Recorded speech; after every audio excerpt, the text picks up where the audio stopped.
আসসালামু আলাইকুম।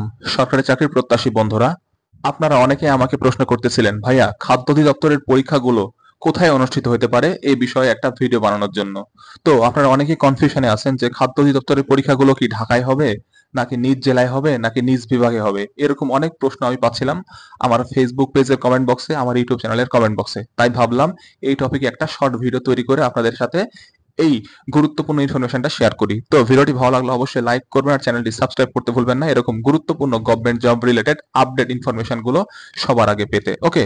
আর যারা যারা আমার ফেসবুক পেজটা ফলো করেন এখন পর্যন্ত, অবশ্যই ফেসবুক পেজটা ফলো করতে ভুলবেন না। ওইখানে আমি গভর্নমেন্ট জব রিলেটেড গুরুত্বপূর্ণ আপডেট গুলো সবসময় পোস্ট করতে থাকি। ওকে। তো চলুন আর কথা না বাড়িয়ে আমরা মূল ভিডিওর প্রসঙ্গে চলে যাই।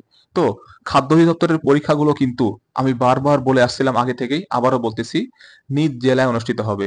খাদ্য অধিদপ্তরের পরীক্ষাগুলো প্রত্যেকের নিজ নিজ জেলায় অনুষ্ঠিত হবে। ওকে। তো এ নিয়ে আপনারা কোনোভাবে বিভ্রান্ত হবেন না। প্রতিবারই হয় নিজ জেলায়, এবারও নিজ জেলায় হবে। কারণ অনেক অনেক লোক আবেদন করেছে, প্রায় 20 লক্ষ মানুষ আবেদন করেছে খাদ্য অধিদপ্তরের এই সার্কুলারে। তো বুঝতে পারছেন 20 লক্ষ মানুষকে কি ঢাকায় গিয়ে পরীক্ষা নেওয়া সম্ভব?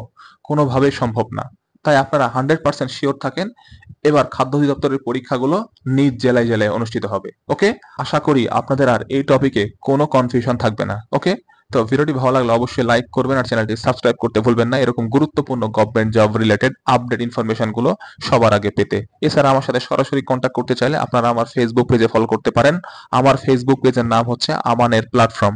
আমার ফেসবুক পেজের লিংক আমি এই ভিডিওর নিচে ডেসক্রিপশন বক্সে দিয়ে দিব, অথবা আপনারা ফেসবুকে গিয়ে সার্চ করবেন আমানের প্ল্যাটফর্ম লিখে, তাহলে আপনারা আমার ফেসবুক পেজটা পেয়ে যাবেন। ওকে।